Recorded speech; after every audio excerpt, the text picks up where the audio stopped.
प्रिय भक्तों, भगवान शंकर जी का विवाह माता सती से हुआ। एक बार भगवान शंकर और सती माता दोनों कथा सुनने के लिए गए। जब कथा सुनने गए अगस्त जी के यहाँ, एक बार त्रेता युग माही शंभु गए कुंभज ऋषि पाही। एक बार शंकर जी माता सती को लेके कथा सुनाने गए, तो माता सती को कथा में मन नहीं लगा और वो कथा तो सुनी पर तरीके से नहीं सुनी। राम जी सीता को खोज रहे थे जब रावण चुरा कर ले गया, तो शंकर जी ने प्रणाम किया, जय हो जय जय जय सच्चिदानंद जगदीशा, प्रणाम किया। और जब प्रणाम किया तो शंकर जी को देखा, माता सती ने शंकर जी से कहा, भोलेनाथ आप किसे प्रणाम कर रहे हैं? बोले, राम जिनकी अभी अभी आपने कथा सुनी है। माता सती को संदेह हो गया। माता सती ने कहा, ये भगवान नहीं हो सकते। यदि भगवान होते तो अपनी पत्नी को ऐसे पागलों की तरह क्यों ढूंढते? भगवान को तो सब पता होता है कि कौन कहां है। ये अपनी पत्नी के लिए ढूंढ रहे हैं, सीता सीता कहां हो कहां हो। तो जिसे खुद की पत्नी का पता ना हो वो भगवान थोड़ी हो सकता है। ऐसा संदेह किसे हो गया? किसे हुआ? माता सती को। अब शंकर जी बहुत समझाए कि ये तो लीला कर रहे हैं, भगवान यही हैं, बहुत समझाया पर नहीं समझ में आया।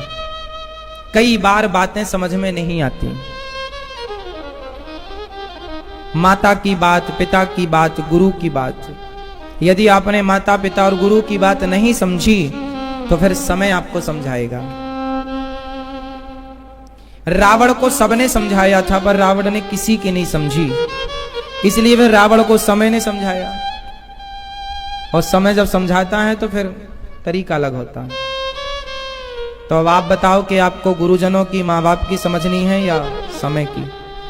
समय की मार जब लगती है ना दुर्योधन जैसों को, तो फिर सॉरी बोलने का भी समय नहीं रहता।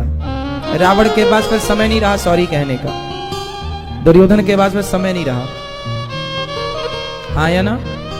इसलिए शंकर जी बहुत समझाए माता सती को, मान जाओ ये भगवान है। नहीं नहीं मैं तो परीक्षा लूंगी। अब देखो, भगवान शंकर की पत्नी माता सती वो भगवान पर इस तरह संदेह हुआ कि वो भगवान की परीक्षा लेने चली। अच्छा बताओ, क्या भगवान की परीक्षा लेना सही है? भगवान की क्या परीक्षा लेंगे हम, कैसे लेंगे हम? पर माता सती गई, सीता बनकर खड़ी हो गई। राम जी ने कहा, मां भोलेनाथ कहां है? माता सती बोली, मैं तो सीता बनकर खड़ी हूं, आपने पहचाना कैसे? राम जी बोले, हम सब जानते हैं। जब आप सब जानते हैं तो ये सीता के लिए ढूंढ क्यों रहे हैं, जंगल में पशु पक्षी से पूछ क्यों रहे हैं? भगवान बोले, ये तो हमारी लीला है, ये तो हमारी लीला है, नित्य लीला है। हम ऐसा अभिनय करते हैं। भगवान का अभिनय ऐसा है कि बिल्कुल सच्ची लगता है। माता सती उस अभिनय में मोहित हो गई। अभिनय है, अभिनेता अभिनय करता है, उसकी रियल जिंदगी अलग है, अभिनय अलग है। उसी तरह भगवान जो लीला करते हैं ना, वो सिर्फ लीला है, अभिनय है, रियलिटी नहीं है, रियल नहीं है। रियलिटी तो कुछ और है, सच्चाई कुछ और है कि ये भगवान है, इन्हें सब पता है। माता सती घबराई, वापस गई। शंकर जी ने कहा, हो गई परीक्षा? पर कह दिया, कछु ना परीक्षा लीन है गोसाई। हमने कोई परीक्षा नहीं की, झूठ कह दिया। शंकर जी सब जान गए। ध्यान लगा कर देखा तो शंकर जी ने माता सती का परित्याग कर दिया। एक दिन सती दक्ष के यज्ञ में गई कनखल, बिना बुलाए शंकर जी को नहीं बुलाया उस यज्ञ में, अनुष्ठान में, और माता सती गई। उस यज्ञ में शिवजी का अपमान देखकर माता सती यज्ञ में जल करके योग अग्नि में भस्म हो गई। एक बार भगवान शिव का दक्ष ने बहुत जोर का अपमान किया था। एक बार सभा लगी थी। ये तब की घटना है जब सती नहीं गई यज्ञ में, मतलब दक्ष ने उस जलन के कारण ये दूसरा यज्ञ रखा था। एक बार दक्ष को प्रजापतियों का मुखिया बनाया गया, तो दक्ष ने सबको निमंत्रण देकर बुलाया, तो शंकर जी को भी बुलाया, तो शंकर जी गए। जब सभा में दक्ष आए तो सबने खड़े होकर दक्ष की जय जयकार की, दक्ष प्रजापति की जय, दक्ष प्रजापति की जय। पर शंकर जी खड़े नहीं भये। तो दक्ष को लगा सब मेरी जय जयकार कर रहे हैं और ये खड़ा नहीं होता। तो दक्ष ने भरी सभा में शिव जी का अपमान करना स्टार्ट किया कि तुमने मेरा सम्मान, देखो जो अभिमानी है ना वो सम्मान चाहता है। सम्मान की भूख किसे है? अभिमानी को। आप यदि सम्मान चाहते हैं तो मतलब आपके अंदर अभिमान है, सम्मान की इच्छा है ना, हमारा भी सम्मान हो। जो भक्त है, जो भगवान के आश्रित है, वो कभी सम्मान की चाहत नहीं रखता। आप काम तो बढ़िया बढ़िया करो, मेहनत करो, कामयाबी बिल्कुल आपके कदम चूमे, काम ऐसा करो, लेकिन सम्मान की भूख ना लगे आपको। जमाना सम्मान करे आपका तो करे, सम्मान जमाना आपको करे, सम्मानित करे, सम्मान दे, आपको भारत रत्न मिल जाए अच्छा है, पर आपके अंदर उन चीजों की चाह ना हो। हम करने पर बिलीव करें, हम चाह ना रखें कि हमारा सम्मान हो, क्योंकि जहां सम्मान की इच्छा आई वहां एटीट्यूड आएगा, अभिमान आएगा। और दक्ष को अभिमान था कि मैं तो मुखिया बन गया तो सब मेरा सम्मान करो, पर शंकर जी खड़े नहीं भये। अच्छा, शंकर जी इसलिए नहीं खड़े भये कि ये ससुर हैं। अच्छा बताओ, शंकर जी से भी बड़ा कोई प्रजापति हो सकता है क्या? और शंकर जी तो बोले ये मेरे ससुर हैं, मेरे पिता हैं, इनके लिए तो मेरे अंदर सम्मान है ही। क्यों जी? इनके अंदर तो, इनके प्रति तो मेरा सम्मान है ही। अब दिखावा क्या करना? ये जनता जो नेताजी की जय जयकार करती है, ये सब दिखावे की जय जयकार है। जो आपको लोग अच्छा कहते हैं ना, वही पीठ पीछे आपकी बुराई भी तो करते हैं। जरूरी नहीं है कि जो आपका प्रशंसक है वो आपका निंदक ना हो। आपको पता ही नहीं कि जो आपके प्रशंसक कौन है और आपके निंदक कौन है। यहां इतने लोग बैठे हैं, बैठे तो इतने लोग हैं, पर सब थोड़ी प्रशंसक हैं। कुछ लोग पीठ पीछे निंदा भी करते हैं। कुछ लोगों का स्वभाव ही होता है, आपके बने रहेंगे आपके साथ और आपके पीठ पीछे आपकी बुराई करेंगे, लेकिन इससे आपका कोई नुकसान नहीं है। बुराई करने वालों को करने दो। संत जन कहते हैं, निंदक नियरे राखिए, आंगन कुटी छबाए, बिन साबुन पानी बिन निर्मल करत स्वभाव। इसलिए आप सबको अपना हितैषी मत मान लीजिएगा। कैकई ने मंथरा को अपना हितैषी मान लिया कि तुम मेरी हितैषी हो। कैकई माने मंथरा को क्या मान लिया? जोर से हितैषी। नाश कर दिया उसने। दुर्योधन ने शकुनी को अपना हितैषी मान लिया कि ये तो मेरा मामा है, पर वो हितैषी बनकर के उसने सर्वनाश कर दिया। कई बार जिन्हें आप अपना मानते हैं, अपना हितैषी मानते हैं, कई बार जिन्हें आप अपना प्रशंसक मानते हैं, कई बार आपका मानना गलत होता है। इसलिए आप किसी से सम्मान की कामना ना करो। और एक बात बताएं, झगड़े की जड़ भी यही है। पत्नी कहती है मेरे पति तो मेरा सम्मान नहीं करते, पति कहता है मेरी पत्नी तो मेरा सम्मान नहीं करती। तुम्हें ये बताओ, तुम्हें सम्मान चाहिए क्यों? और अपनों से सम्मान क्या चाहिए? पत्नी को पति से क्या सम्मान चाहिए? पति का धर्म है पत्नी का सम्मान करना। हम आपका सम्मान करें, देखो इसका मतलब ये नहीं है कि आपको सम्मान किसी का नहीं करना, ऐसा नहीं है। हमें आपका सम्मान करना चाहिए। जैसे हम आपका सम्मान करते हैं, आप यहां आए, हमने आपका सम्मान किया जो हमसे बना, लेकिन आपको सम्मान की भूख नहीं होनी चाहिए। जैसे आप लोग वृंदावन आते हैं तो आपसे जो बनता है आप हमारा सम्मान करते हैं, लेकिन हमें आपसे सम्मान लेने की कोई भूख नहीं होनी चाहिए। हमें आपसे कोई सम्मान की चाह नहीं होनी चाहिए। सम्मान सबका करना चाहिए। पत्नी का करो सम्मान, पति का करो सम्मान, माँ का, बाप का, सबका सम्मान करो, लेकिन आप अपने अंदर ये सम्मान की भूख ना रखो। बस ये कह रहे हैं हम आपसे। दक्ष के अंदर कौन सी भूख जागी? जोर से, सम्मान की। और देखो, जब आपके अंदर सम्मान की भूख होगी और आपका सम्मान नहीं होगा तो आप अपमान करने लग जाएंगे, आपका स्वभाव बदल जाएगा। दक्ष का जब सम्मान नहीं हुआ शंकर जी के द्वारा, तो भरी सभा में दक्ष ने शंकर जी का क्या करना स्टार्ट कर दिया? अपमान। खूब गालियां दी। इसे क्यों बुलाया? इसे तो उठने बैठने का ज्ञान नहीं है, इसको तो मैंने अपनी बेटी ब्रह्मा जी के कहने से ब्याह दी। खूब खूब खरी खोटी सुनाई। ये तो शमशान में रहता है, इसे तो पहनने का ज्ञान नहीं, खाने का ज्ञान। शंकर जी चुपचाप भरी सभा में, लाखों लोगों के बीच में दक्ष गालियां देता गया और शंकर जी चुपचाप सुनते गए, सुनते गए, सुनते गए, सुनते गए। कोई उत्तर नहीं शिव जी के द्वारा। अंत में दक्ष ने इतना बबूला होकर, आग बबूला होकर श्राप दिया, तुम्हें यज्ञ में भाग नहीं मिलेगा। नंदी जी को देखा नहीं गया। शिव जी के गण है ना नंदी, नंदी को लगा जब से आया मैं किए जा रहा। हरि हर निंदा सुनहि जिकाना, हो ही पाप गौ घात समाना।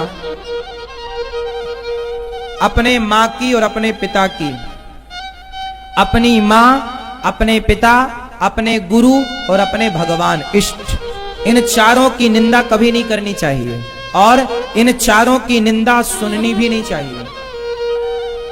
मां की ना निंदा करना है, ना मां की निंदा, पिता की ना तो निंदा करना है, ना तो पिता की निंदा सुनना है, ना गुरु की निंदा करना है, ना तो गुरु की निंदा सुनना, ना भगवान की निंदा करना है, ना भगवान की निंदा। करने से भी पाप है और सुनने से भी पाप। कौन सा पाप? बोले गौ हत्या करने का जो पाप है वही भगवान की निंदा करने का और सुनने का पाप है। हरि हर निंदा सुनहि जिकाना, हो ही पाप गौघात समाना। गौ को मारने का पाप लगता है। अपने माँ बाप की, गुरु की और भगवान की निंदा नहीं करनी चाहिए।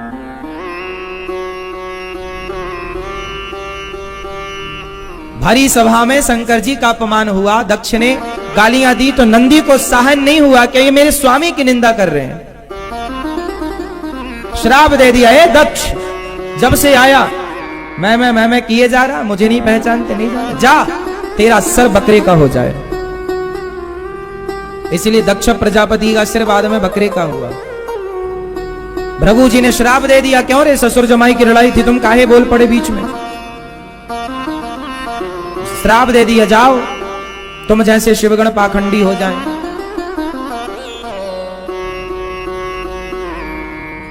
शंकर जी को लगा ये तो स्वागत समारोह था, ये तो श्राप समारोह बन गया। शंकर जी चुपचाप उठ करके चले गए। गालियां इतनी दी गई, शंकर जी ने कोई उत्तर नहीं दिया। क्या मतलब हुआ इसका? आपके लिए क्या मैसेज है? जहां बोलने की जरूरत है वहां तो बोलना चाहिए। जहां बोलने की जरूरत है वहां जरूर बोलना चाहिए, पर जहां बोलने की जरूरत नहीं है वहां नहीं बोलना चाहिए। अब ये कैसे डिसाइड करें कि कहां बोलना है और कहां नहीं बोलना? तो मैं वो भी स्थितियां बताता हूं, लेकिन इसके लिए सत्संग करके ही विवेक आता है। यही है विवेक। ज्ञानी सब होते हैं, बुद्धि सबके पास होती है, पर विवेक सबके पास नहीं होता। बिनु सत्संग विवेक न होई। बुद्धि सबके पास है आप लोगों में, पर विवेक सबके पास नहीं होता। हम कहां बोलें और कहां ना बोलें, ये विवेक का सब्जेक्ट है। और विवेक कहां से आएगा? अधिक सत्संग करने से। कुछ मैं एग्जांपल देकर बताता हूं आपको कहां बोलना चाहिए। जैसे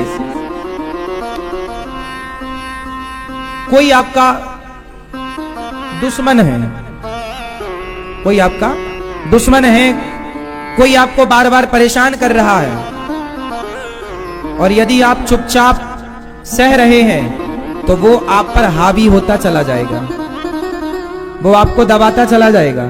इसलिए वहां बोलना चाहिए, वहां आपको अपना पक्ष रखना चाहिए। भरी समाज में कोई आपको गलत सिद्ध करने लग जाए तो आप वहां अपने आप को सही साबित कर सकते हैं। यदि आपके पास सही साबित करने की एक शब्दावली है तो आप कर सकते हैं, तो कर लो। अपना बचाओ, अपना पक्ष रख सकते हैं तो रखो। वहां बोलना चाहिए, परंतु कहां चुप रहना चाहिए? आपकी पड़ोसन, आपका पड़ोसी आप पर कोई गलत बात कहे, आपके ऊपर कोई गलत आरोप लगाए कुछ, तो आपको वहां बोलना चाहिए। क्या बोलना चाहिए? वो बोलना चाहिए जो प्रमाणित हो। आप यदि सही हैं तो अपनी सत्यता का प्रमाण दो, और आप झूठ हैं तो स्वीकार करो कि हाँ हमसे गलती हुई। सिंपल, ज्यादा ना उलझना नहीं चाहिए। अब ये तो हो गई बोलने की बात, कहानी बोलना चाहिए। आपके पति ने आपसे कुछ कहा गुस्से में कि तू तो कुछ करती नहीं, दिन भर बैठी रहती है, तेरे से कुछ होता ही नहीं है। आपका पति ऐसा जरूर बोला होगा कभी ना कभी, तेरे से तो कुछ होता ही नहीं है, तू तो खाई और पड़ी रहती है, बस कुछ करती नहीं है। जब पति गुस्से में कुछ कहे तो वहां आपको नहीं बोलना चाहिए, वहां आपको बोलना चाहिए। सास आपको कुछ कह दे तो आपको बोलना चाहिए, अरे सास है, अरे पति है। पत्नी कुछ कह दे तो पति को भी नहीं बोलना चाहिए, कोई बात नहीं पत्नी है, आज उसका मूड है कुछ कहने, चल तू कह ले आज। जहां अपनों की बातें हो, बाप कुछ कहे, बेटा कुछ कहे, भाई कुछ कहे, तो अपनों के बीच में कुछ बोलना नहीं चाहिए, कोई बात नहीं। लेकिन आप लोग अपनों के बीच में ज्यादा बोलते हैं। एक सास कहेगी तो आप दो सुना देंगी, पति एक कहेगा आप दो कह देंगी। यहां चुप रहना है, जहां आवश्यकता है वहां बोलो।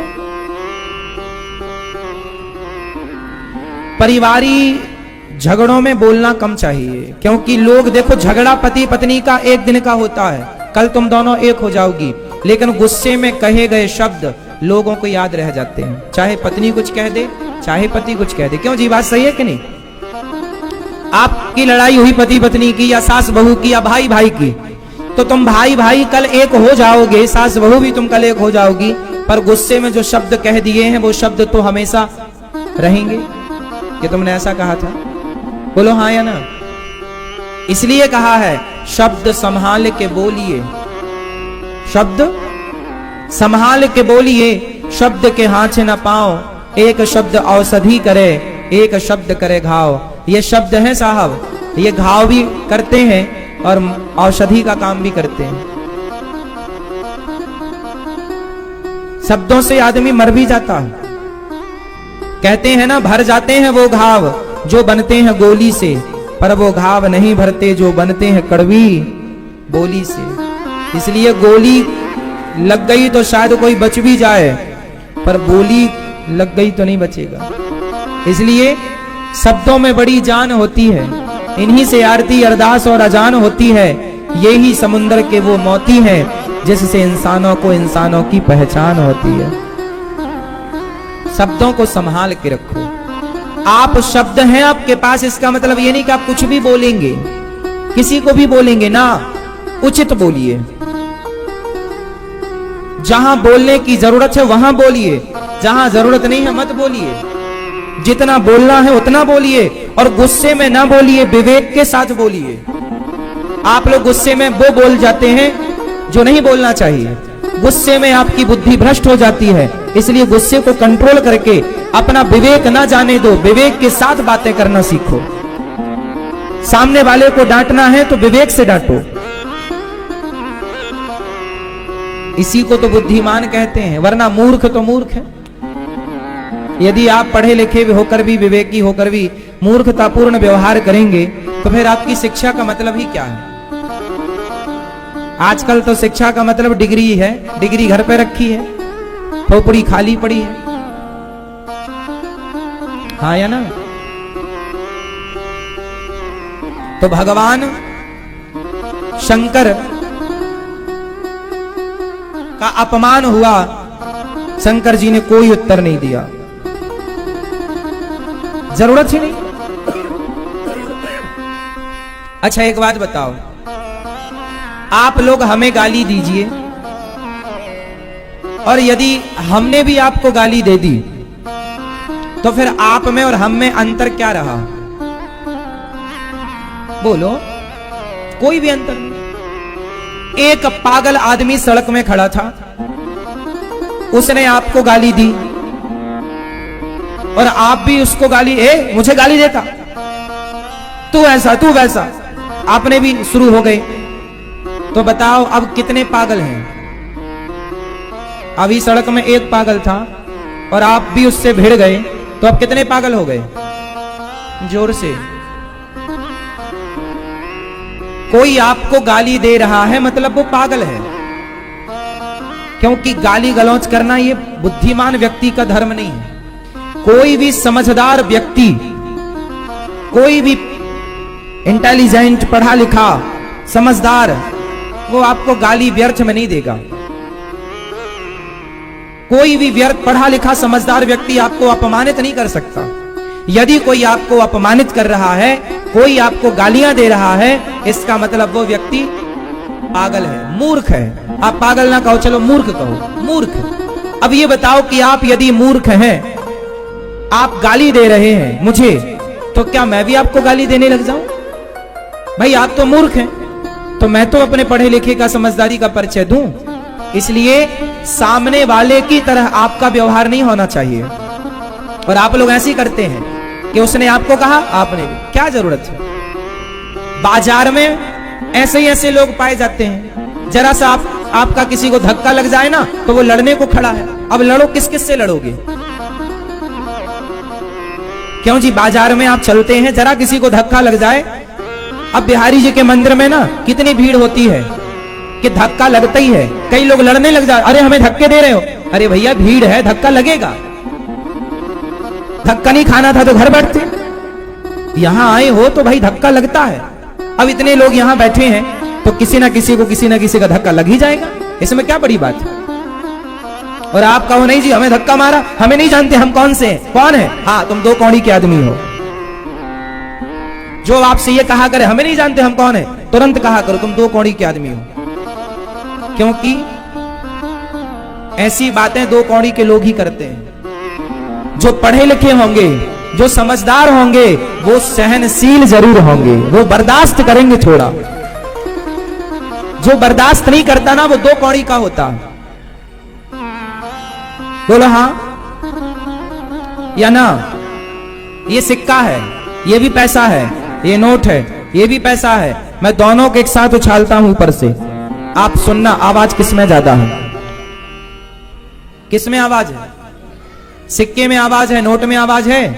सिक्के आवाज ज्यादा करते हैं इसलिए सिक्कों की कीमत कम होती है, नोट आवाज कम करते हैं इसलिए नोटों की कीमत ज्यादा होती है। जो ज्यादा चिक चिक करे ना, ज्यादा आवाज करे, ये 2 कौड़ी का है या 2 कौड़ी की है।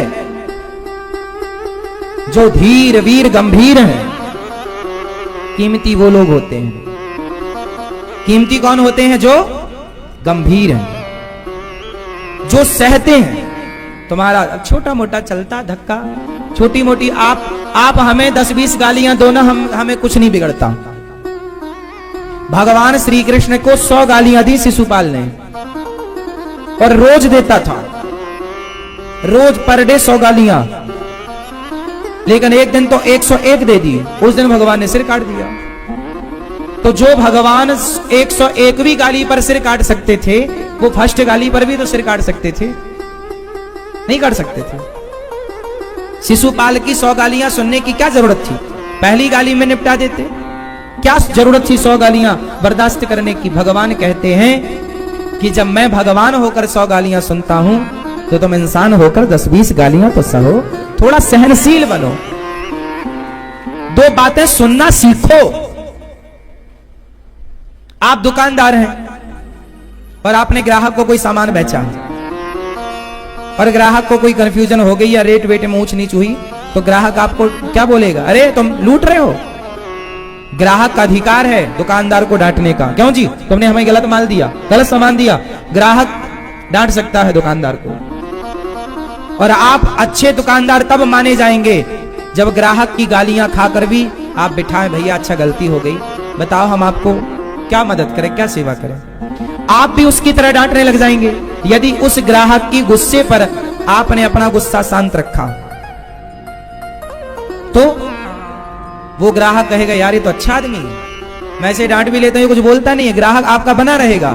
और वो ग्राहक है और आप कहने क्यों जी, मैं क्यों तेरे बाप की सुनूं, मैं क्यों सुनूं, तो ग्राहक भाग जाएगा, आएगा ही नहीं दोबारा। और आपके व्यवहार से पता लगेगा कि आप एक अच्छे व्यवहारिक व्यक्ति नहीं है। सामने वाला कैसा है हमें कोई मतलब नहीं, आप लोग कैसे हैं हमें कोई मतलब नहीं, आपका व्यवहार कैसा है हमें कोई मतलब नहीं।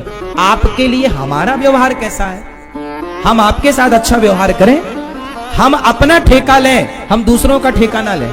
लेकिन आज उल्टा होता है, लोग अपना ठेका नहीं लेते, दूसरों का ले लेते हैं। बुरा जो देखन मैं चला, आगे बोलो, बुरा न मिलिया कोई, जो दिल खोजा आपना, हमसे बुरा ना। सबसे बुरा कौन है, हम स्वयं। और हम बुराइयां देखते किसकी हैं, दूसरे की। हम दूसरों की बुराइयां ना देख कर काश स्वयं की बुराइयां देखने लग जाते तो हम स्वयं कहां से कहां पहुंच जाते, हम खुद क्या से क्या हो जाते। इसलिए आज से किसकी बुराई देखेंगे आप लोग मैया, और अभी तक किसकी देखती थी, पड़ोसन की, पड़ोसी की, अब किसकी देखेंगी। अपने को देखो कि हम कितने गहरे पानी में हैं, और सबके मुंह नहीं लगना। कुत्ता आपको भौंकता है देखकर तो आप भी कुत्ते को देखकर भौंक देते हैं क्या, कुत्ता आपको काट ले तो आप भी कुत्ते को काटते हैं क्या।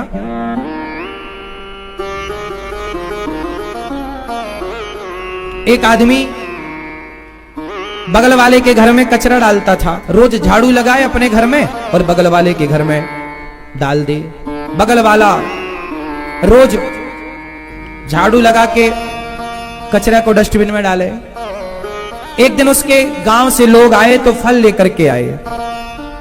आज भी पड़ोसी ने, बगल वाले ने अपने घर के झाड़ू लगा करके, और वो सीधा साधा था बेचारा, और ये पड़ोसी बड़ा टेढ़ा था, कुछ होते ही है उद्दंड। तो उसने झाड़ू लगाई और पड़ोसी के घर में डाल दिया, उसे परेशान करता था। आज बेचारे उस सीधे साधे आदमी ने झाड़ू लगा करके, वो भी चाहता तो उसका कचरा उसी के घर में वापस फेंक देता, पर वो ऐसा नहीं करता। तुम्हारी तरह व्यवहार भी यदि हमारा हो जाए तो फिर तुम में और हम में अंतर क्या रह जाएगा। इसलिए हमारा व्यवहार आपके व्यवहार से श्रेष्ठ होना चाहिए, हमारा व्यवहार आपके व्यवहार से श्रेष्ठ होना चाहिए, हाँ या ना। लो अब यही हुआ कि पड़ोसी ने कचरा डाला, इसने सारा कचरा उठाकर डस्टबिन में डाला, एक टोकनी निकाली, उसमें आम, अंगूर, केला, सेब, अनार, पपीता सारे फल इकट्ठे किए और पड़ोसी के घर में चला गया जो कचरा डालता था। उसके घर में जाकर बैल बजाई, वो दरवाजा खोला, क्या है, उसको लगा साथ शिकायत करने आया होगा, भाई साहब तुम कचरा रोज डालते हो। उसने कहा भैया हमारे गांव से कुछ लोग आए हैं, ये ताजे ताजे फल लाए हैं गांव से, आपके लिए लाए थे हमारे यहाँ, तो हम ज्यादा आ गए थे, तो बच्चे कितने खाएंगे, कुछ आप भी खाना, आपके बच्चे भी खाएंगे, ये लो फल। वो आदमी पानी पानी हो गया इसके व्यवहार से, बोला यार मैं तो रोज तेरे घर में कचरा फेंकता था और तूने आज तक कचरा मेरे घर पर नहीं फेंका, तू फल और लेकर आया है। तो इसने बड़ी सज्जनता से, सरलता से कहा भैया आपके पास जो था वो आपने दिया, मेरे पास जो है वो मैंने आपको दिया। आपके पास कचरा था तो आपने मुझे कचरा दिया, मेरे पास फल हैं। जिसके पास जो होता है, सिंपल, झगड़ा किस बात का। दुष्ट व्यक्ति दुष्टता ही देगा। सामने वाले की तरह आप क्यों बनना चाहते हैं, आप उससे श्रेष्ठ क्यों नहीं बनना चाहते।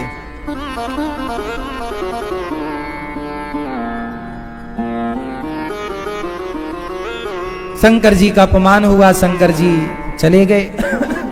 दक्ष के यज्ञ में माता सती जलकर भस्म हुई, पार्वती बनकर प्रकट हुई और शिव पार्वती का विवाह संपन्न हुआ। ये मनु जी की 3 बेटियों की कथा हमने आपको सुनाई, आकुति, देवहूति, प्रसूति। अब प्रियव्रत और उत्तानपाद की कथा हम आपको सुनाते हैं। संबंध न भगवान से रखना चाहिए, क्योंकि हमारी सारी मुश्किल के हल कौन है, भगवान ही तो हैं।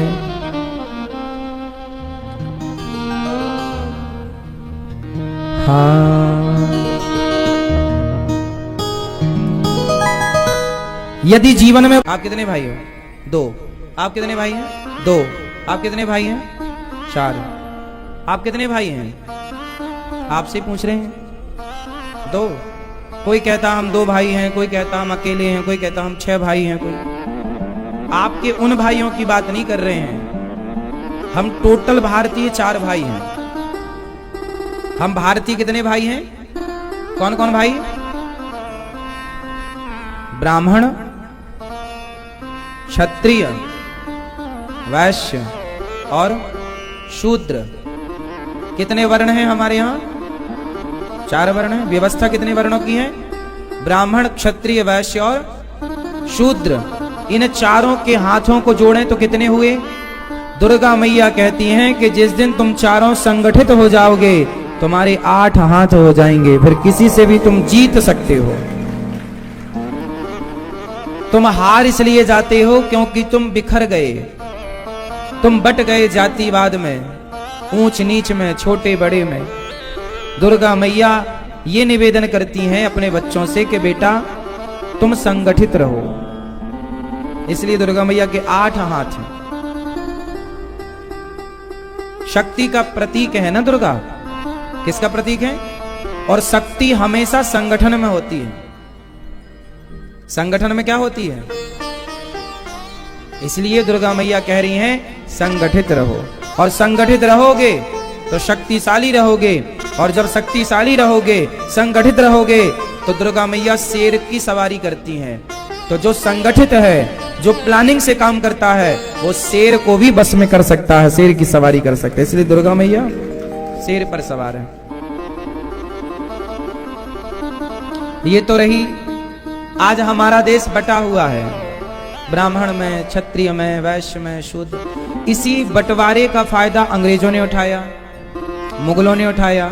फूट डालो शासन करो का नारा अंग्रेजों ने दिया। हम देशवासियों को लड़ाया। 700 साल तक गुलामी की भारत ने, 500 साल मुगलों की, 200 साल अंग्रेजों की। हाँ या ना?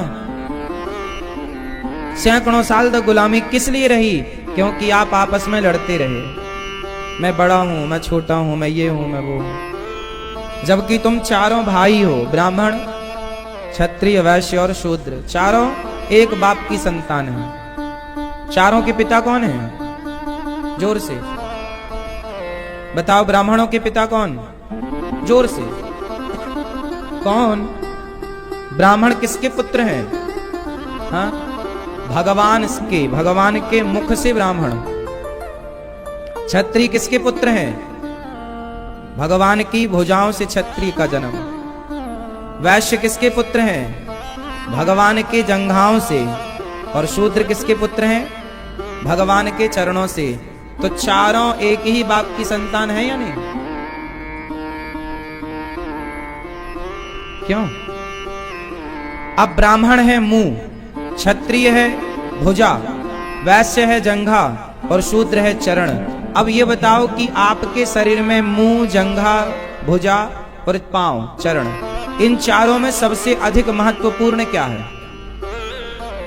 बोलो जोर से, जोर से। हाँ, चारों। क्या एक के बिना भी गुजारा हो सकता है? बोलो। मुख के बिना भी गुजारा नहीं होगा तो भुजाओं के बिना भी गुजारा नहीं होगा। पांव, जंघाओं के बिना भी गुजारा नहीं होगा। जंघाएं नहीं होंगी तो खड़े होने की शक्ति कहां से रहेगी? और पांव नहीं होंगे तो चलेंगे कहां से? मतलब शरीर में जितना आवश्यक मुख है उतना ही आवश्यक पांव है। बोलो हाँ। एक को काट लिया जाए, एक को हटा दिया जाए तो आप अधूरे हो जाएंगे। आप पूरे तब हैं जब चारों आपके साथ हैं। उसी प्रकार हिंदू तब पूरा माना जाएगा जब चारों ब्राह्मण, क्षत्रिय, वैश्य, शूद्र संगठित हो, तब वो हिंदू है। यदि बिखरा है तो वो हिंदू नहीं है। बिखर गए तो तुम्हें कोई भी लूट लेगा, कोई भी गुलाम बना लेगा। संगठित रहो। जहां सुमति तहां संपत्ति नाना, जहां कुमति तहां विपत्ति निदाना। जहां सुमति है, जहां एकता है, संगठन है, वहां सब है। तो दुर्गा मैया के 8 हाथ क्या मैसेज दे रहे हैं?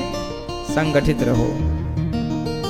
लेकिन आप दुर्गा मैया पूजा आई, आपने जय माता दी की, कुछ सीखा नहीं, कुछ जाना नहीं, कुछ मैसेज को समझा नहीं, पूजा कर ली। दुर्गा मैया के भुजाओं में, 8 भुजाओं में कोई ना कोई अस्त्र शस्त्र आपने देखा होगा। क्या मतलब है इसका? स्त्री के कितने हाथ होते हैं? आपके कितने हाथ हैं? अच्छा चलो, स्त्री के रूप कितने होते हैं? फटाफट बताओ। स्त्री के कितने रूप होते हैं? स्त्रियां ही बताएंगी, पुरुषों से क्या पूछें। आपके कितने रूप हैं? 10? 1 गलत है। आपके कितने रूप हैं? 1 गलत है। आपके कितने रूप हैं? 3? कौन कौन से गिना? आपके कितने रूप हैं? कौन कौन से? हर स्त्री 4 रूपों में पूजी जाती है। प्रत्येक नारी के 4 रूप होते हैं। एक रूप है पुत्री का, प्रथमम शैल पुत्री। पहला रूप क्या है? प्रथमम शैल पुत्री चा। प्रथमम, पहली कौन है वो? बेटी। किसकी? पिता की। पहला रूप है पुत्री। दूसरा रूप है बहन। तीसरा रूप है पत्नी और चौथा रूप है मां। है ना? कितने रूप हो गए? फिर मौसी, दादी, नानी, फूफा, फूई बन जाना अलग विषय है? वो सब अलग सब्जेक्ट हो गए। लेकिन विशेष 4 रूप होते हैं स्त्री के।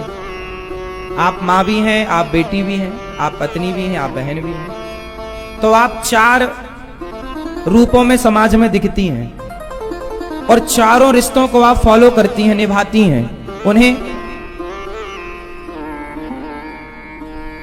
सहेज के रखती हैं।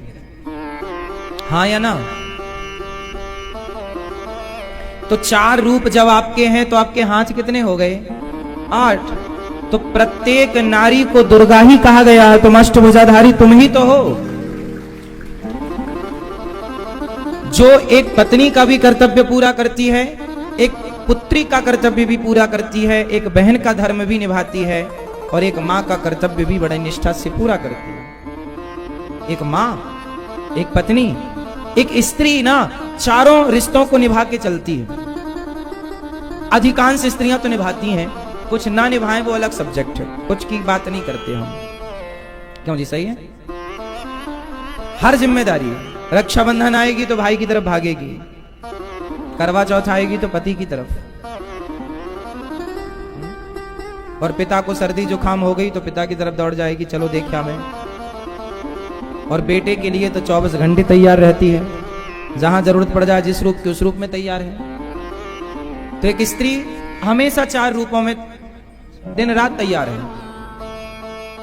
इसलिए नारी 4 रूपों में पूजी जाती है और उसके 8 हाथ होते हैं।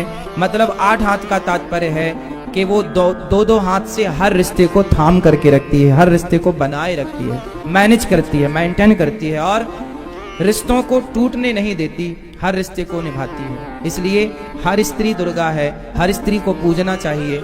और मैसेज ये समाज को मिलता है कि हमें स्त्रियों का सम्मान करना चाहिए, नारियों का आदर करना चाहिए। इसलिए आज सब लोग अपने घर में माता जी, कोई कलश स्थापित करता है, कोई जवारे बोता है ना, कोई मंदिर में जाकर मां भगवती के चरणों में जल अर्पण करता है, कोई अपने ढंग से भगवान दुर्गा मैया की लोग पूजा पाठ करते हैं। कोई अभी गांव-गांव में, शहर में लोग माता जी बिठाएंगे, बढ़िया पांडाल बनता है, माता जी को बिठाते हैं, आरती पूजा, भक्ति भाव का माहौल हो जाता है। इन दिनों लोगों के विचार भी पवित्र हो जाते हैं। मांस खाने वाले 9 दिन मांस नहीं खाते, शराब पीने वाले 9 दिन शराब नहीं पीते, कुछ लोग ऐसा नियम कर लेते हैं, शराबी लोग भी कर लेते हैं, चलो भैया 9 दिन ना पियो, 9 दिन ना खाओ। ऐसा मतलब ये पूरे प्रकृति को ना एक पॉजिटिविटी देने वाला समय है। 9 दिन मतलब शराबी भी 9 दिन शराब नहीं पीता, इसका मतलब क्या है, ये इन दिनों का ही तो प्रभाव है। मतलब ये कोई सामान्य दिन नहीं है, ये विशेष दिन है 9 दिन। इन दिनों में की गई पूजा, इन दिनों में किया गया जप तप, नवरात्रि में जो 9 दिन बड़े बड़े योगी अपने साधन को मजबूत करते हैं।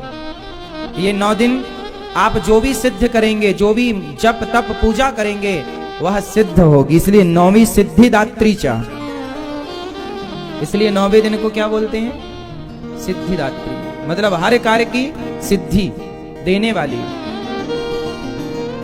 प्रथमम शैलपुत्री हैं तो दूसरी 9वीं सिद्धिदात्री, सिद्धि की प्राप्ति। इसलिए कोई भी आप पाठ माला जपती हो ना, इन 9 दिनों में खूब बढ़िया से माला जपना, भगवान का खूब स्मरण करना, ज्यादा से ज्यादा भगवान नाम जप, गुरु मंत्र का जाप ज्यादा करो, भगवान का चिंतन ज्यादा करो। इन 9 दिनों में ये 9 दिन विशेष दिन माने जाते हैं, सामान्य दिन नहीं है। इन 9 दिनों में किया गया तो मनु जी के 2 पुत्र हुए, प्रियव्रत और उत्तानपाद। उत्तानपाद की 2 पत्नियां हैं, सुनीति सुरुचि। सुनीति के पुत्र हुए हैं ध्रुव। 5 साल की उम्र थी, छोटी सी आयु थी, पर भगवान से प्रेम बहुत था। एक दिन अपने पिता की गोद में बैठने गए तो सौतेली मां ने हाथ पकड़कर नीचे गिरा दिया, तुम इस गोद में बैठने के अधिकारी नहीं हो। ध्रुव जी महाराज को मां सुरुचि ने कह दिया कि तपसाराध्य पुरुषम तस्यैवानुग्रहेण में। मां ने कहा तपसाराध्य पुरुषम तस्यैवानुग्रहेण में गर्भे त्वं साधयात्मानं यदीच्छसि नृपासनम्। श्री ध्रुव जी महाराज को मां सौतेली मां ने कहा जाओ तप करो, तपसाराध्य पुरुष, जाओ तप करो। अब ध्रुव जी महाराज तप करने कैसे जाएं, कोई आइडिया तो है नहीं, अपमान हो गया बस। ध्रुव जी महाराज जब मां के पास गए, मां ने कहा बेटा जाओ तप करो। मां ने प्रेरणा दी तपस्या की। तपस्या का मतलब क्या होता है, तपना। तपने का मतलब क्या होता है, कर्म करना। सबको अपना अपना कर्म करना चाहिए।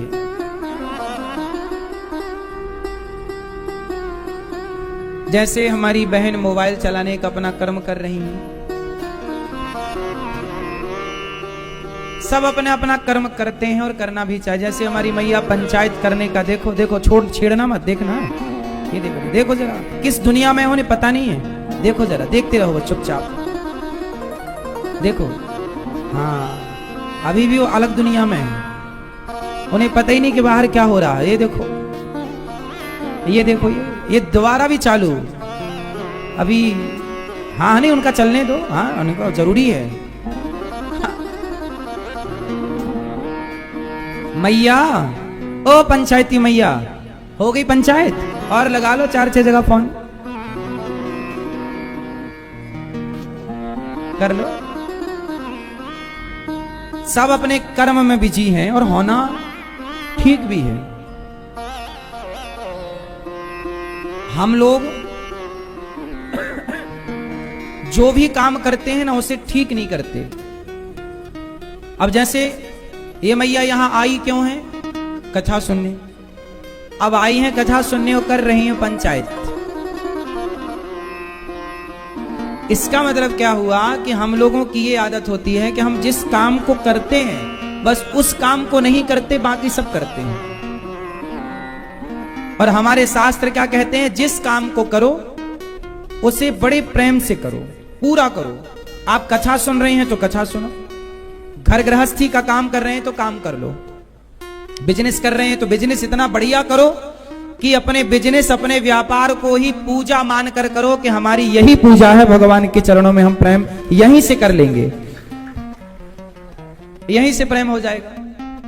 अच्छा एक बात बताओ, मां रोटी बनाते समय, झाड़ू लगाते समय, हर समय बच्चे से प्रेम करती है या नहीं? उसके अंदर बच्चे के प्रति प्रेम कब नहीं होता? उत्तर दो। एक मां के अंदर बच्चे के प्रति प्रेम कब नहीं होता? छोटे से बच्चे के लिए 5 साल 6 साल 3 साल 2 साल का 1 महीने का बच्चा है, बताओ मां के अंदर बच्चे के लिए प्रेम कब नहीं होता? जोर से, कब होता है? हमेशा। मां भोजन बना रही होती है पर वो विचार किसके बारे में कर रही होती है?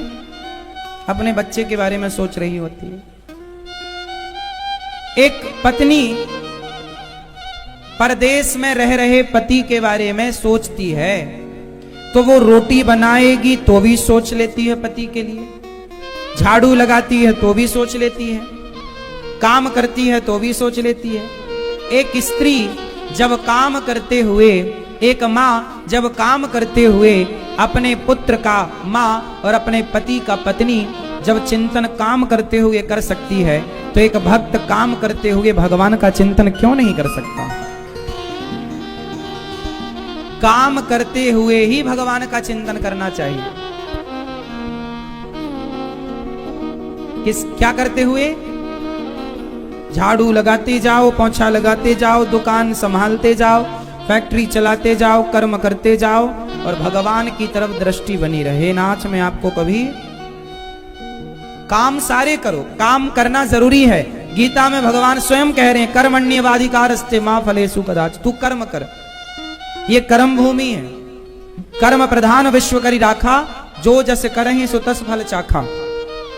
कर्म तो करना है, कर्म करते हुए भगवान को याद रखना है। जैसे एक माँ काम करते हुए पुत्र को याद रखती है, जैसे एक पत्नी काम करते हुए अपने पति को याद रखती है, ऐसे आप भी काम करते हुए भगवान को याद रखिए। बस ये भक्ति है।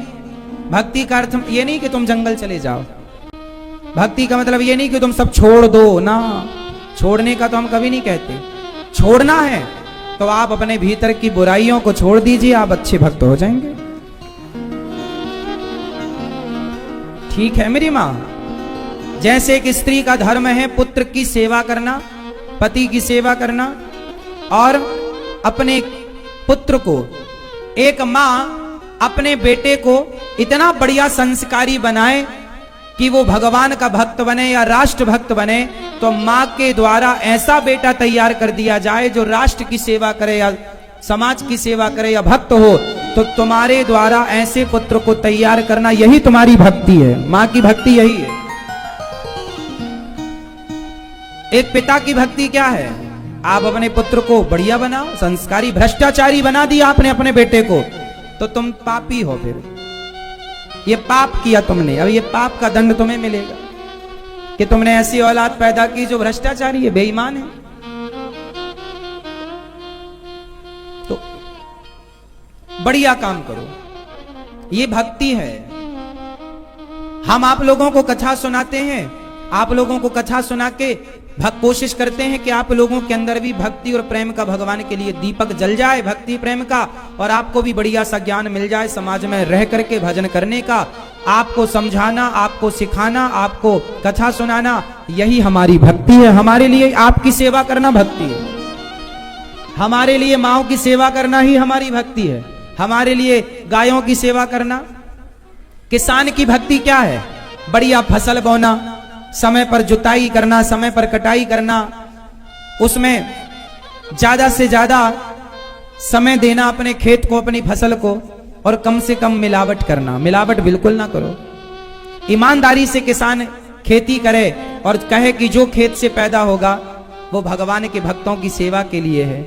2 पैसा तो सबको चाहिए, तो आप अपना 2 पैसे का भाव मिलेगा, वो तो जाएगा कहाँ? किसान हो तो पैसा मिलेगा, लेकिन आप इस भाव से खेती करिए कि हम जो भी अनाज उगाएंगे उस अनाज का या तो भगवान को भोग लगेगा या तो भक्तों का भोग लगेगा, भगवान या भक्त के काम आएगा। इसलिए शुद्धता से कार्य करो। आज इतनी मिलावटें हो रही हैं, ये ना हो। पैसे के लिए आप अपना ईमान ना बेचें कि अब कुछ भी जहर मिला के दे दें, आदमी खाए मर जाए। आज नकली दूध बाजार में मिल रहा है, पिएगा आदमी तो मरेगा। लौकी में इंजेक्शन लगा दे रहे हैं लोग, रातों रात इतनी बड़ी से इतनी बड़ी हो जाती है। अब वो इंजेक्शन वाली लौकी वही खाएगा तो मरेगा।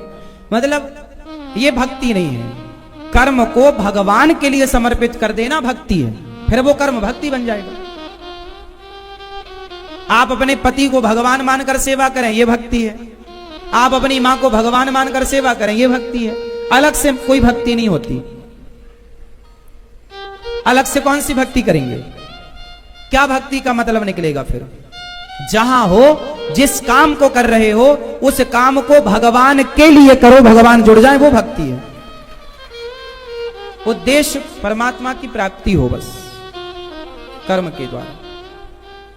ध्रुव जी महाराज घर से अपमानित हुए सौतेली मां के द्वारा। मां ने बढ़िया सा राह बताया, बेटा जा भजन करो। ध्रुव जी महाराज भजन करने के लिए चले। रास्ते में नारद जी मिल गए, मंत्र दिया, ओम नमो भगवते वासुदेवाय। इस मंत्र का ध्रुव जी ने जाप किया, और ध्रुव जी ने जपा तो भैया 5 महीने तक इस मंत्र का एकाग्रता से जाप किया, चित्त लगा के जपा। और जब मन लगाकर ध्रुव जी महाराज ने इस मंत्र को 1 माह में 3 दिन में कुछ खाकर, 6 माह में, दूसरा माह लगा 6 दिन में कुछ 1 बार खाकर, फिर 9 दिन में 1 बार खाकर, धीरे धीरे ऐसे तपस्या बढ़ाई। और 5वां महीना, 6वें महीने में प्राणायाम साध कर ध्रुव जी बैठ गए। इंद्रासन हिल गई। इंद्र बोले, प्रभु ये इंद्रासन क्यों हिल रही है? भगवान बोले, मेरा भक्त प्राणायाम साधे बैठा है, तो जाओ प्रभु दर्शन दीजिए उस भक्त को। भगवान बोले, ऐसे भक्तों को मैं दर्शन देता नहीं हूं, ऐसे भक्तों का मैं खुद दर्शन करता हूं, मैं दर्शन करने जा रहा हूं। भगवान ध्रुव जी को दर्शन देने नहीं आए, ध्रुव जी का दर्शन करने आए। मैं खुद भक्त का दर्शन करूंगा। आए तो ध्रुव जी ध्यान मग्न थे, छोटे से 5 साल के बच्चे तो थे। भगवान का भजन लड़कपन से करोगे तो बढ़िया रहेगा, मन तब अच्छा लगता है। जवानी बुढ़ापा थोड़ा विचलित होता है। यदि लड़कपन से ठीक राह मिल गई तो जवानी भी अच्छी होगी, बुढ़ापा। और यहां फिसल गए तो जवानी और बुढ़ापा दोनों फिसलते फिसलते जाएंगे। इसलिए ध्रुव जी महाराज 6 माह, पूरा 6वां माह लगा कि भगवान खड़े हैं। ध्रुव जी ने आंख खोली तो भगवान सामने चरणों में गिर पड़े, हे प्रभु क्या कहें।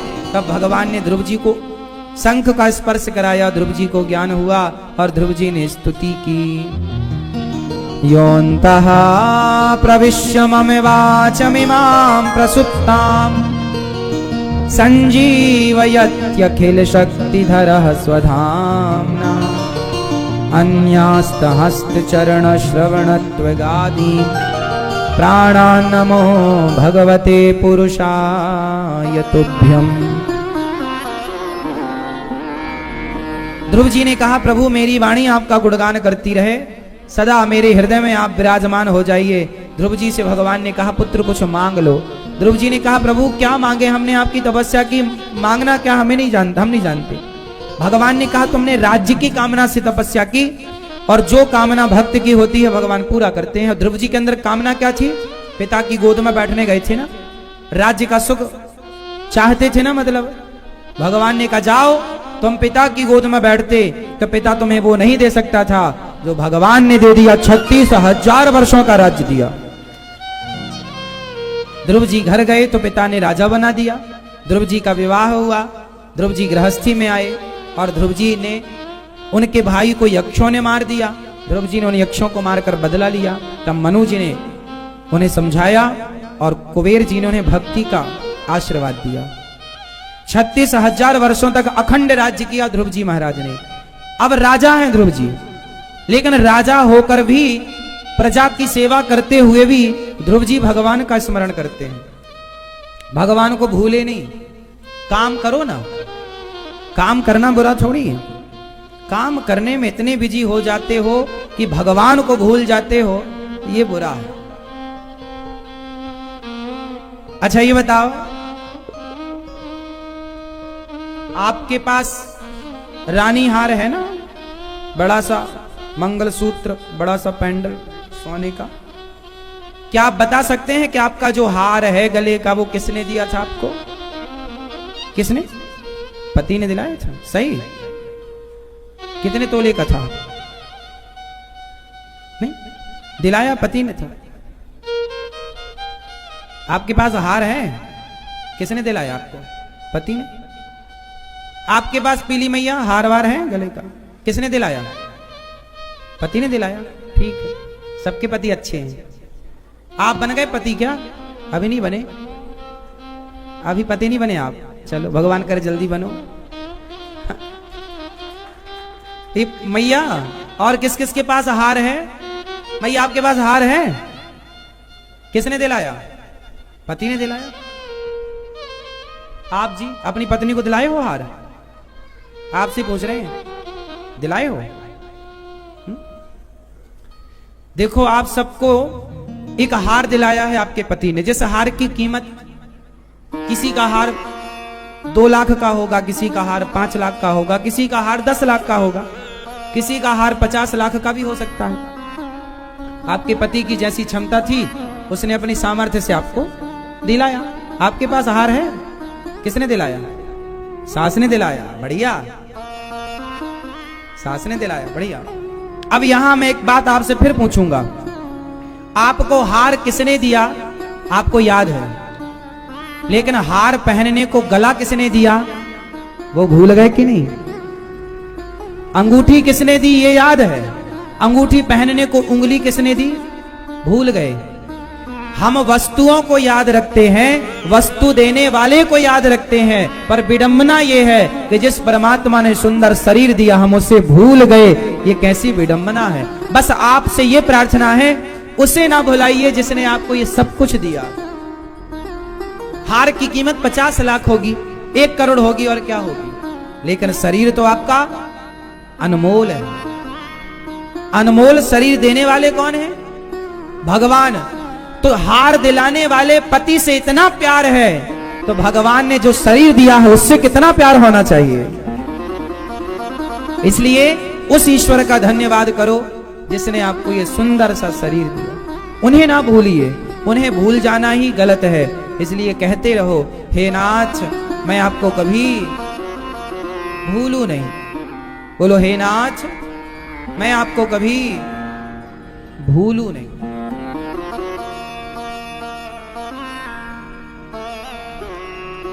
आप जितनी बार हार को देखेंगे ना, उतनी बार पति की याद आएगी, या जिसने दिया उसकी याद आएगी। हाँ या ना? बोलो हाँ या ना। आप जितनी बार हार देखते हैं, उतनी बार हार को देने वाले की याद आती है, उन्होंने दिया। उसी प्रकार जब जब दर्पण में अपने आप को देखा करो, तो भगवान को याद कर लिया करो कि ये शरीर, ये आंखें, ये नाक, ये मुंह देने वाले कौन है? भगवान को याद रखो बस। भगवान को कुछ देना नहीं है, आप क्या दे सकते हैं? क्या है आपके पास? कुछ नहीं। इसलिए क्या दे सकते हैं आप भगवान को? हे प्रभु मैं आपको और क्या दूं? आज मैं अपने आप को आपके श्री चरणों में समर्पित करती हूं या करता हूं। अपने आप को भगवान के हवाले कर दो। मैं अपने आप को देता हूं, मैं आपका हूं। गोविंद मेरो है, मैं उनका हूं। वो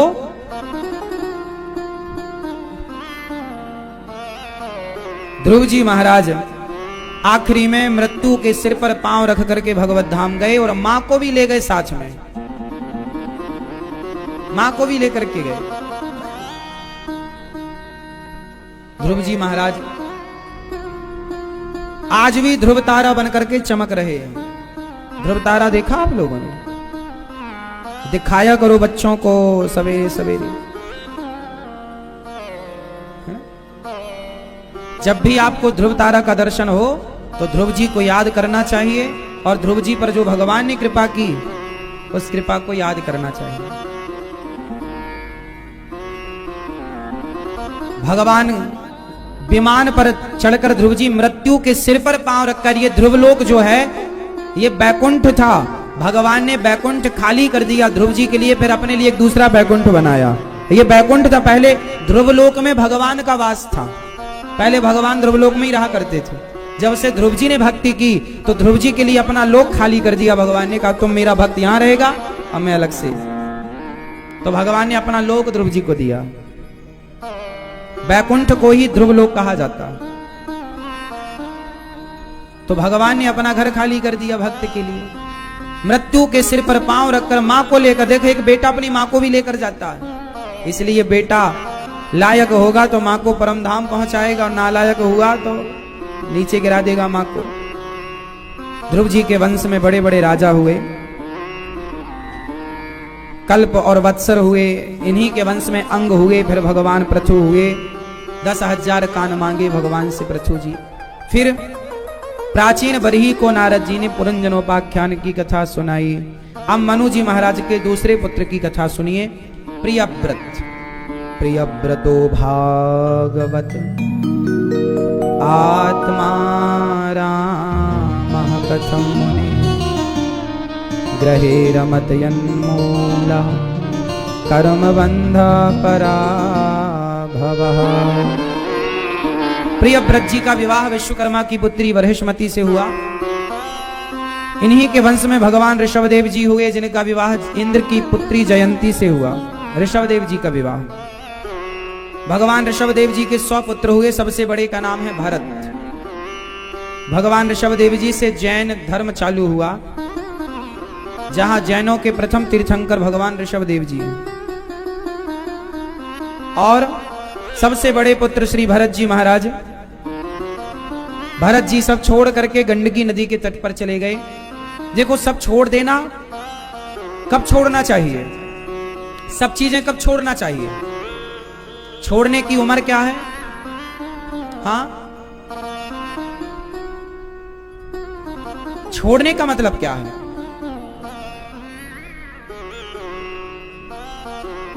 बाहर से पकड़े रहो पर भीतर से छोड़े रहो, ये मतलब है छोड़ने का।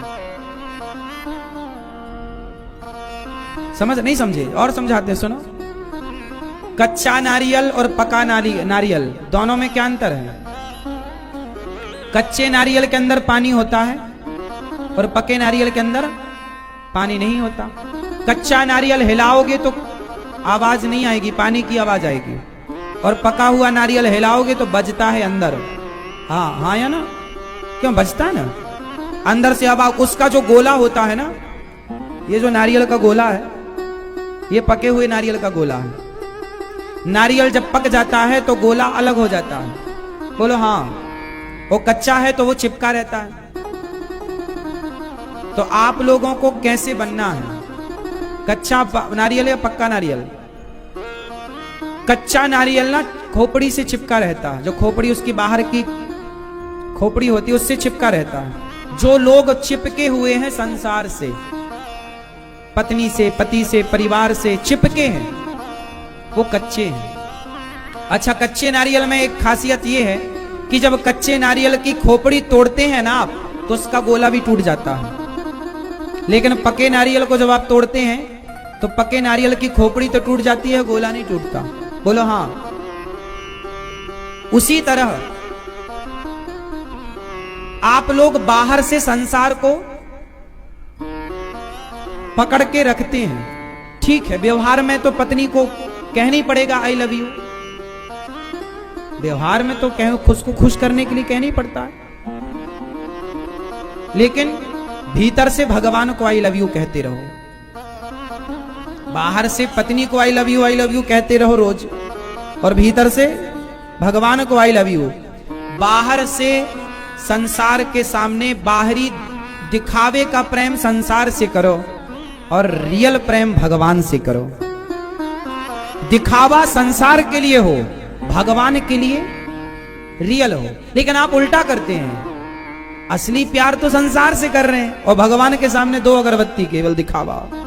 कोई लोग ज्यादा हैं तो माला ज्यादा ज्यादा जपने लग गए जोर जोर से, कोई नहीं है तो छोड़ा, कौन देखने वाला है। आप भगवान को दिखावा, भगवान क्या नहीं देख रहे हैं। तो बाहर से आप संसार के लिए रहो, पर भीतर से अलग रहो। जैसे कच्चा नारियल बाहर वाले से चिपका है खोपड़ी से, लेकिन पका नारियल अलग है। आप भी पके नारियल की तरह बाहर वालों से अलग रहो, बाहर का जगत ये खोपड़ी है, इनसे अलग रहो।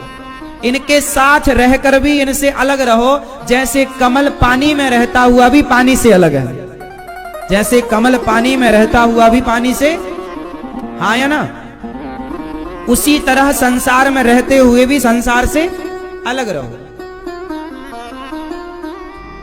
व्यवहार अच्छा रखो सबसे, ताकि संसार में आप खुश रहो, पर रियल अंदर से ये याद रखो कि ये अपने नहीं है, ये अपने, मेरे तो गिरधर गोपाल।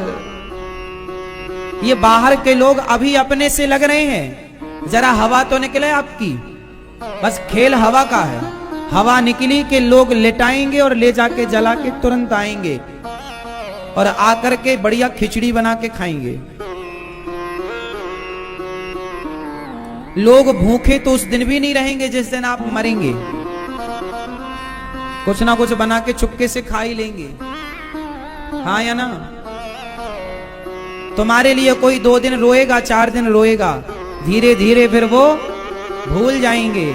क्या करें, यही तो नियम है, और होना भी ये चाहिए, ठीक भी है। रोते भी कब तक रहें, और मरना जीना तो प्रकृति का नियम है। किस किस के लिए रोने बैठोगे, सबको ही तो मरना है। इसलिए संसार के लोगों से मोहब्बत ना करो, ज्यादा करोगे तो रोना पड़ेगा। परिवार से ज्यादा प्यार करोगे तो जो जिनसे ज्यादा प्यार है, जब वो मरेंगे तो उनके लिए ज्यादा रोना पड़ेगा। इसलिए भगवान से प्यार करो, भगवान मरते ही नहीं है। जो मर जाए उनसे प्यार क्यों करना,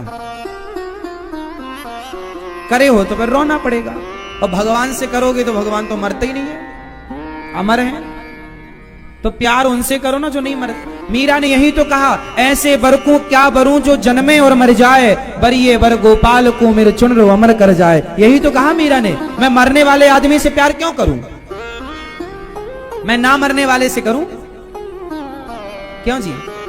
और आप लोग मरने वालों से प्यार करते हैं और सोचते हैं ये मरे ना मरे ना। अरे प्यार मरने वाले से किया तो मरेगा ही। इसलिए संसार से, मां से अच्छा व्यवहार करो, पत्नी के साथ अच्छा व्यवहार करो, परिवार के साथ अच्छा व्यवहार करो। लेकिन इस व्यवहार में ये ना भूल जाओ कि आपको ये ज्ञान ना मिट जाए कि ये अपने नहीं है। अंदर से ये याद रखना कि ये अपने नहीं है, अपने तो भगवान है, ये तो मेहमान है। आज हैं कल।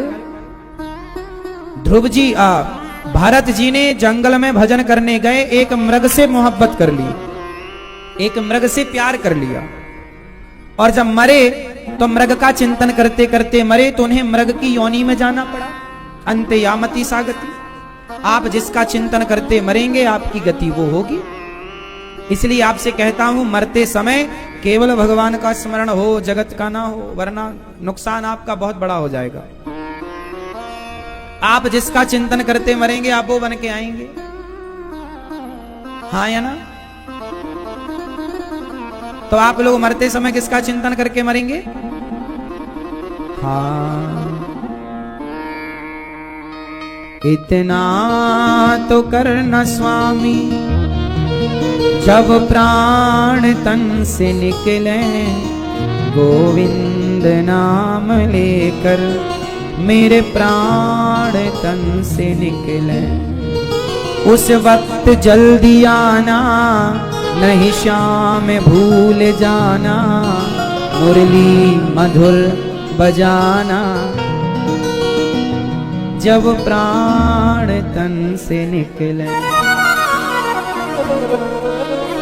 पीतांबरी कसी हो, होठों में कुछ हंसी हो, छवि मन में ये बसी हो, है ना।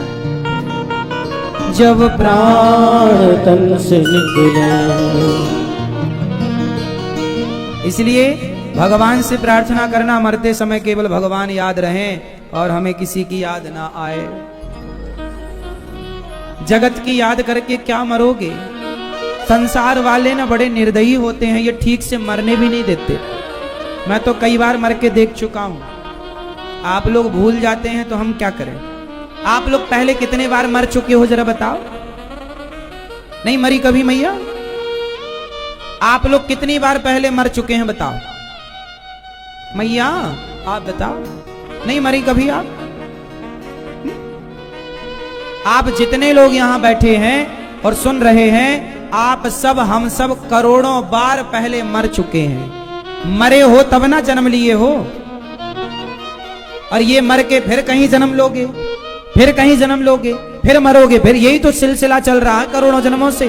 पुनरपि जननम पुनरपि मरणम, जन्म मृत्यु जन्म मृत्यु जन्म मृत्यु जन्म मृत्यु। इसी जन्म मृत्यु से बचने के लिए ही तो भगवान की शरण में जाया जाता है। हे प्रभु, कब तक भटकेंगे 84 के चक्कर में? अब अपने चरणों में लगा लो। थक गए हैं भटकते भटकते। जो भटकते भटकते थक गया वो भज गोविंदम गोविंदम भज मूढ़मते। पुनरपि जननम पुनरपि मरणम पुनरपि जननी जठरे शयनम। जो जन्म मृत्यु से बचना चाहे वो भगवान की शरण में जाए, वो भगवान के आश्रित रहे, वो भगवान के चरणों में रहे। चक्की चलती है, सारा दाना पीसती है, चलती चक्की देख कर दिया कबीरा रोए। दो पाटन के बीच में साबुत बचा ना कोई। पर चक्की के बीच में एक कील होती है, उस एक कील में जो पहिया होता है, उस कील के पास जो गेहूं चला जाए या दाना चला जाए तो कितना भी चक्की चले वो पिसता नहीं है। चलती चक्की चलने दे, पिस पिस आटा होए। कीले माही जो रहे सो बाल न बांका होए। तो जो एक भगवान की शरण में होगा उसका बाल भी बांका। तो यहां मनुष्य का शरीर पाए हो तो मतलब 84 के चक्कर से मुक्त हो जाओ, तब तो मनुष्य के शरीर को पाने का सही उपयोग है। और ये पाकर भी ना मुक्त हो पाए तो बड़े घाटे में रहेंगे फिर आप लोग। हम तो समझा रहे हैं, मानो ना मानो मर्जी आपकी। अब ये शरीर पाकर के मुक्ति, भगवान की शरण ना मिली, भगवान में जी ना लगा, भगवान में मन ना लगा, तब तो फिर बेकार है। आप लोग ना बच्चों से खूब प्यार करते, कर लो, मना थोड़ी कर रहे हैं। 2 साल तक प्यार कर लो, 4 साल तक प्यार कर लो, 10 साल तक प्यार कर लो। अब तो छोड़ो, धीरे धीरे मन भगवान में लगाओ। क्या वही वही प्यार, वही वही प्यार? थकती नहीं हो माया? पहले तुमने अपने बच्चों से प्यार किया, चलो अच्छा है, तुम्हारी औलाद है, करना चाहिए। फिर बच्चे बड़े हो गए तो आपका प्यार कम हो गया बच्चों से, अब मन भगवान में लगाओ। लेकिन तब तक बच्चों के भी बच्चे हो गए, अब पोता मेरा पोती मेरी लो, दादी अम्मा उसे घुमा रही है। ये उम्र तुम्हारी पोता पोती में मन लगाने की नहीं है, भगवान में मन लगाने की है ना? ठीक है, बच्चों के साथ अच्छा व्यवहार रखो। हम किसी से नफरत करने का नहीं कह रहे हैं, हम किसी से घृणा करने का नहीं कह रहे हैं।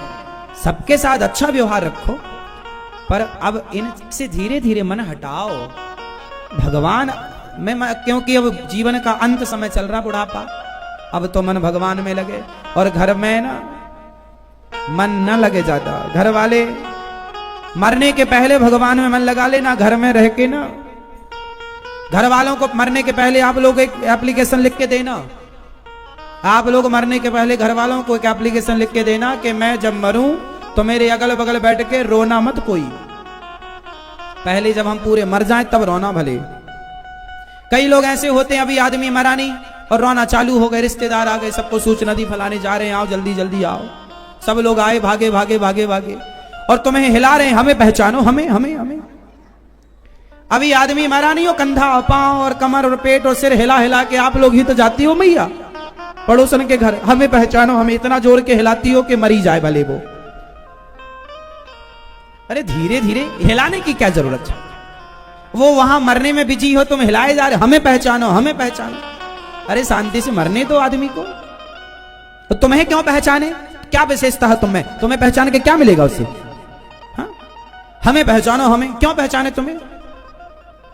है ना? अब जैसे पड़ोसन आ जाए, आप क्यों कहे हमें पहचानो, हमें क्या करेंगे तुम्हें पहचाने के? अब दुनिया वाले ये कहते हैं हमें पहचानो। मरते समय कोई ये ना कहता कि भगवान को पहचानो, भगवान को। लोग क्या कहते हैं? बेटा कहता पिताजी हमें पहचानो, बेटी कहती हमें पहचानो। ये दुनिया के लोग ऐसे ही हैं, सब बड़े स्वार्थी। लोग कहते हमें पहचानो। ये तो दास अनिरुद्ध ही कह रहा है कि भगवान को पहचानो, इंसानों को बहुत पहचान चुके। एप्लीकेशन लिखो भाई, जब हम मरने लगे तो हमें कोई हिलाए डुलाए ना, सामने भगवान का चित्र रखो, राम जी का, कृष्ण जी का, गंगा जल मुंह में डाल दो, तुलसी का दल डाल दो और बढ़िया कीर्तन करो, श्री कृष्ण गोविंद हरे मुरारी। रोने वालों से जो रोते हैं ना बैठ के, उल्टा सीधा रोते हैं, इन लोगों को बोलो कीर्तन करो। कीर्तन नहीं करते, श्री कृष्ण गोविंद हरे मुरारी। अरे मरते व्यक्ति के कान में भगवान का नाम जाएगा, वो भगवान का नाम बोलेगा, उसकी सदगति होगी। तुम्हारा रोना धोना सुनते सुनते मरेगा, अशांति चारों तरफ फैला लेते हो। मरने वाले घर में ना दूर दूर तक रोने रोने की आवाज आती है। अब सोचो इतना आदमी बगल वाला परेशान हो जाए तुम्हारे रोने से, है ना, तो वो मरने वाला कितना परेशान होता होगा। ये बात आपको तब समझ में आएगी जब वो स्थिति आएगी, इसलिए अभी समझ लो। बिल्कुल एक एप्लीकेशन लिख के घर में टांग देना, बेटा मरते समय बिल्कुल लापरवाही नहीं। तो कितने लोग एप्लीकेशन लिखेंगे? लिखोगे? तो कोई डिस्टर्ब ना करना बिल्कुल मरते समय, है ना, आराम से मरने देना। दादाजी आप तो लिख लेना, बिल्कुल कोई डिस्टरबेंस नहीं, कोई हमें परेशान ना करे। इसलिए सामने भगवान का चित्र हो, भगवान के चरणों में मन लगा हो, और घर वाले क्या करें, बेटा बहू सब बैठ के क्या करें कि तब तक करो जब तक प्राण ना निकल जाए। गीता के श्लोक सुनाओ मरने वाले व्यक्ति को, पंडित जी को बुलाओ, पंडित जी जल्दी आओ गीता के श्लोक सुनाओ इन्हें। सीताराम सीताराम बोलो जोर जोर से। हमारे यहां मृत्यु को उत्सव मनाया जाता है, इसलिए आज भी हमारे यहां जब कोई मर जाता है ना तो आगे आगे बाजे बजाते हुए चले जाते हैं लोग। बाजे बजते कि नहीं? मतलब पूरी दुनिया में, भारत में केवल संस्कृति हमारी ऐसी है जहां बाजे ढोल के साथ ले जाया जाता है मुर्दे को। क्यों? क्योंकि हम भारतीयों का मृत्यु कोई दुख का, शोक का विषय नहीं है, ये तो उत्सव है एक प्रकार का। अभी तक यहां थे, अब वहां चले गए, स्टेशन बदल गया बस। गए कहां आप? हम तो अजन्मा है, आत्मा अमर है, कोई कभी मरता नहीं है। हमने इस विषय को खूब समझाया, कई बार समझाया। भरत जी मृग में मन लगाते हैं, मृग बनते हैं, तीसरे जन्म में वो सुंदर शरीर पाते हैं और राजा रहुगण को उपदेश करते हैं। दोनों भगवत धाम को गए। अजामिल ने नाम जप किया भगवान का, मरते समय केवल नारायण बोला, सदगति हो गई। इसलिए नाम। इंद्र ने वृत्तासुर का उद्धार किया। प्रहलाद जी, हिरण्यकश्यपु नाम के एक दैत्य के पुत्र का नाम है प्रहलाद। प्रहलाद जी छोटे से ही भजन करते, भगवान का चिंतन। हिरण्यकश्यपु एक दिन प्रहलाद जी से बोला, तेरे भगवान कहाँ हैं? बोले कहाँ नहीं है, पढ़ने के लिए शंडामर्क के यहाँ भेजा। प्रहलाद जी, पढ़ाई कितने प्रकार की होती है? शिक्षा कितने प्रकार की होती है? जोर से। शिक्षा कितने प्रकार की होती है? 4। कौन कौन सी? धर्म की शिक्षा, अर्थ की शिक्षा, काम की शिक्षा और मोक्ष की शिक्षा। हमारे यहाँ 4 शिक्षाएं थी। पहले 4 पढ़ाई पढ़ाई जाती थी बच्चों को। बच्चों को धर्मात्मा बनाया जाता था, हरिश्चंद्र जैसा। धर्म की पढ़ाई। आप पढ़ लिख कर बेईमान हो गए तो ऐसी पढ़ाई लिखाई का क्या मतलब जो तुम्हें बेईमान बना दे? बताओ। तो आजकल के बच्चे पढ़ लिख के इतने होशियार होते हैं कि कितनी ठगी चल रही है बाजार में। तुम्हारे अकाउंट से पैसे निकाल लिए जाते हैं, लोग तो फ्रॉड कितना कर रहे हैं। मतलब आजकल पढ़ लिख करके आदमी बेईमान हो रहा है। बोलो हाँ या ना? ये बड़े बड़े लोग जो बैंकों से पैसा निकाल लेते हैं, आपके मोबाइल पर से पैसा निकाल लेते हैं, ये पढ़े लिखे तो कोई मूर्ख थोड़ी कर सकता है ये सब काम। ये पढ़ाई का उपयोग कर कहां रहे हैं? दूसरों को लूटने में। ये शिक्षा नहीं थी हमारे यहाँ शिक्षा कैसी थी? धर्म की। बेटा पढ़ लिख करके धर्म युक्त रास्ता अपनाओ और धर्म पर चलो, अधर्म ना। धर्म अर्थ, धर्म के बाद अर्थ कमाना, मतलब धर्मात्मा जो होगा वो अर्थ कमाएगा, काम और मोक्ष। पर प्रहलाद जी को केवल काम और अर्थ की शिक्षा दी जाती। प्रहलाद जी अपने गुरु से बोले कि हमें धर्म और मोक्ष की शिक्षा तो दो। बोले इसकी जरूरत नहीं है। प्रहलाद जी बड़े दुखी हुए। एक दिन प्रहलाद जी छुट्टियों में घर गए। पिता ने कहा, बेटा तुमने क्या पढ़ा है सुनाओ। तो नवधा भक्ति सुना दी। बड़ा गुस्सा हुआ हिरण्यकश्यप, बहुत परेशान किया। प्रहलाद जी अपने मित्रों के पास फिर गए और मित्रों से कहा, कौमार आचरित प्राज्ञो धर्मान भागवताने। ये मनुष्य का शरीर बड़ा दुर्लभ है। इस शरीर को पाकर ना भगवान में मन लगाओ, ये समझदारी है। ये साधन धाम मोक्ष कर द्वारा ये बार बार ना मिलेगा मेरी माँ। एक बार तुम मनुष्य बन गई हो, अब ना बन पाओगी करोड़ों जन्मों तक। 84 का चक्कर काटने के बाद फिर आता है ये नंबर। प्रहलाद जी ने समझाया, कीर्तन करा रहे थे अपने मित्रों को, पिताजी आए, कहां है तेरा भगवान? प्रहलाद जी ने कहा कहां नहीं है, क्या इस खंबे पर है? हाँ। जो हिरण्यकश्यप ने प्रहार किया, खंबा टूट गया और नरसिंह भगवान प्रकट हो गए। बोलिए नरसिंह भगवान की जय हो। नरसिंह भगवान ने हिरण्यकश्यप को मारा। प्रहलाद जी से कहा पुत्र कुछ मांग लो। प्रहलाद जी ने कहा ब्रह्मा दया सुरगणा मुनयोथ सिद्धा सत्वैकतान मतयो वचसाम प्रवाही। आपकी स्तुति ब्रह्मा इत्यादि ने की, मैं आपको क्या स्तुति करके प्रसन्न करूं? भगवान ने कहा प्रहलाद कुछ मांग लो। प्रहलाद जी ने कहा कुछ मांगने की इच्छा ना हो ऐसा वरदान दीजिए। प्रहलाद जी निष्काम भक्त हैं। भगवान ने प्रहलाद जी पर कृपा की, राज सत्ता दी, परम धाम को भगवान गए। बोलिए नरसिंह भगवान की जय। एक बार भगवान ने हाथी का पांव मगर ने पकड़ा तो बचाने के लिए भगवान ने हरि का अवतार धारण किया। समुद्र मंथन पर धनवंतरी कक्षप मोहिनी का अवतार लिया। राजा बलि के लिए भगवान वामन बनकर आए, राजा बलि पर कृपा की, तीसरा पग राजा बलि के माथे पर रखा। भगवान ने पाताल का राजा बनाया। आगामी मनवंतर में राजा बलि को इंद्र बनाएंगे और लक्ष्मी जी वामन भगवान को लेकर के गई हैं। वहीं से रक्षाबंधन का त्योहार स्टार्ट हुआ। सबसे पहले राजा बलि को लक्ष्मी जी ने राखी बांधी है, तब से रक्षाबंधन का त्योहार स्टार्ट हुआ। इसके बाद भगवान मछली बनकर, मत्स्य बनकर आए और हयग्रीव नाम के दैत्य को मारा। एक बार भगवान सूर्य वंश में ब्रह्मा से मरीचि, इन्हीं के वंश में नभग नाभाग अम्बरीश, जिन्होंने एकादशी का व्रत करके भगवान को संतुष्ट किया और दुर्वासा जी का अभिमान समाप्त हुआ। इन्हीं के वंश में हुए हैं सगर, फिर असमंजस, अंशुमान, दिलीप, भगीरथ, जिन्होंने गंगा जी को प्रकट किया। गंगा, बोलिए गंगा मैया की।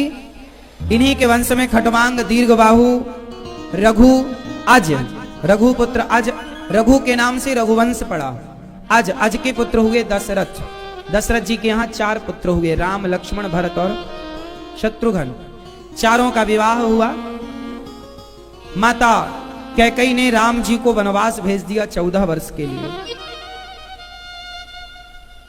अभी 19 तारीख को भरत जी की चर्चा करेंगे हम आपसे। राम कथा सुनाएंगे। अभी हमने इस कथा के पहले भी एक दिन आपको सूक्ष्म में राम जी की कथा सुनाई। राम जी की कथा बड़ी विस्तार से है। भागवत जी में सूक्ष्म रूप में है, इसलिए सूक्ष्म रूप से ही सुनाई जाती है। थोड़ी सी है राम कथा भागवत जी में, क्योंकि ये कृष्ण का चरित्र है तो कृष्ण के चरित्रों का विस्तार है। फिर भी मैं आपको 19 तारीख को जब ये कथा पूरी होगी तो एक दिन भरत चरित्र सुनाएंगे आपको, भरत जी का चरित्र। भगवान राम 14 वर्ष के लिए वनवास गए। वनवास में अन्य लीलाएं की और रावण इत्यादि को मार करके राम जी अयोध्या की सिंहासन पर पुनः बैठते हैं और सिया जी रानी बनती हैं। राम जी राजा और सिया जी रानी बनी। एक बार सीता मां को लोगों ने कुछ कह दिया जिससे उनको वनवास की ओर जाना पड़ा। इस चरित्र को वाल्मीकि जी ने तो लिखा है, तुलसीदास जी ने नहीं लिखा। तो राम जी राजा बने हैं, सिया जी रानी बनी, वनवास गए। लवकुश का जन्म हुआ। लवकुश को भगवान ने स्वीकार किया और मां पृथ्वी की गोद में मां भगवती सीता समा गई। राम जी की लीला पूरी हुई 13,000 वर्षों की। कितने वर्ष तक राम जी रहे? 13,000 वर्षों तक। इसके बाद पूरी लीला करके राम जी भगवत धाम की ओर चले गए। अब मैं आपको भगवान कृष्ण के जन्म का उत्सव, जन्मोत्सव की चर्चा आपको सुनाऊं। उसके पूर्व मैं आपको यह बता दूं कि जटायु जी ने माता सीता के प्राणों को बचाने के लिए